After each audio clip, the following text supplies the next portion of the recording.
Follow kootu guddachuu didee TikTok irraan maallaqa namni jedhu argachaa hin jiru, view argachaa hin jiru, TikTokiin koollee vaariyaalii ba'aa hin jiru kan jettanii amma karaa ittiin vaariyaalii guddaa argattanii, follow guddaa argattan, view guddaa argattan, akkuma kanallee karaa ittiin maallaqa argattan isinitti argisiisa. Viidiyoo kana aga dhumaatti dhaggeeffachuudhaan ittiin milkaa. Maatii haaraan follow na godhadhaa, like godhaa, koomentii jalatti iddoo ga'u barbaadan barreeffadhaa. Nama isin dursee barreeffate follow tolchaa, follow baakiin isinii deebi'a. Xiyya gadi qabuun koppiliinkii si'a 10 taasiftu, riipoost taasistu. Liivirra jirra yoo ta'e illee dhuftanii nutti dabalamuudhaan follow keessan guddifachuun ni dandeessu. Walumaan gara barumsaatti yaana. TikTokii keessan keessa erga seentanii bakka search jedhu karaa harka keessan mirgaa iddoo kana gad tuqachuudhaan creator search insight jettanii barreessitu. Erga akkas jettanii barreessitanii yoo barbaadan creator search insight 2025 kan jedhu erga filattanii booddee view kan jedhu gattu utuu view gadi hin tuqin Oromoo culture kan jedhu argaa jirtu waan ta'eef isa filachuu dandeessu. Persentii ta'een ol guddataa jira namoonni achi keessatti fayyadaman ol ka'aa jiru waan ta'eef Oromoo culture kan jedhu gad filattu.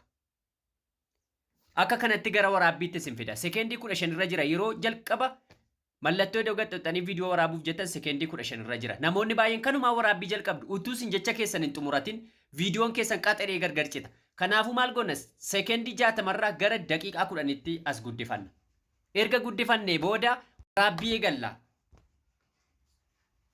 Waraabbii eegalla kana booddee waan dhiyeeffachuu barbaadda yaada nama hundaa Oromoo yaada Oromoodhaaf dhiyaachuu qabu erga waraabbattanii booddee keessi kan jedhutti dhuftanii immoo haashtaagii fayyadamtu Oromoo TikTok jechuu dandeessu. Oroo jettanii waggaa barreessitan Oromoo TikTok isinii dhufaa isa caalu keessaa filattu miliyoonaan kan jiru. Isa booda for you jettanii barreessitu yoo barbaaddan.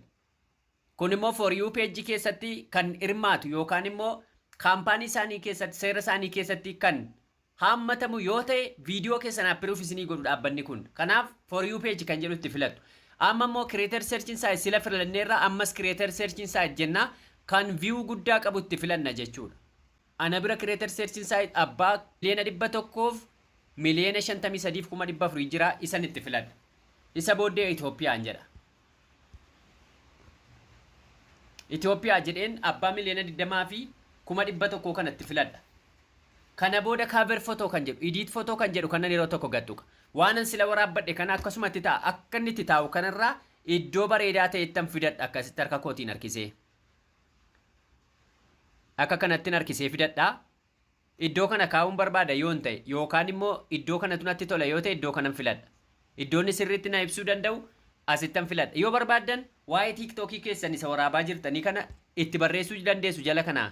Tinti kan jettus filachuu dandeessu, vector kan jedhu kanas filachuu dandeessu, warra jala kana jiran keessaa waan barbaadan filachuudhaan iddootti barreeffattan saanduqa keessatti barreeffattan filattanii jechuudha. As keessatti waa'ee TikTokii kana barumsa TikTok jedheen barreessan fakkeenyaaf.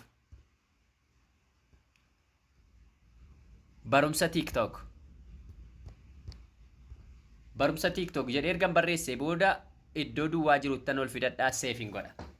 Karaa kan biraa karaan ittiin maallaqa argattan maallaqa argachuu yookaan doolaara argachuu karaa isin dandeessan addi liinkii kan jedhu kana yoo gattutan subscription kan jedhu kana isinii fida. Yoo kana isinii ayyameera ta'e itti harkifattu yeroo tokko gattutu subscription isinii jedheera jechuudha. Kana booddee nama follow guddaa qabu nama viidiyoo keessa repost godhee view guddaa isinii ol kaasuu danda'u tokko as keessaa filattaniillee irratti mention gochuu dandeessu. Ani hin qabu. Kana booda viidiyoon keessan seera qabaasaa immoo more optionii keessaa asii high quality isaa ilaaluu dandeessu. Banaa ta'uu qaba warkaan cuccufaa ta'uu qabu post gootu kana booda. Kanaan view guddaas argachuu dandeessu, TikTok irraanis maallaqa argachuu dandeessu, follow guddaas ittiin argachuu dandeessu. Viidiyoon kun yoo isinitti toleera ta'e share gochuun hiriyoota keessan qaqqabsiisaa.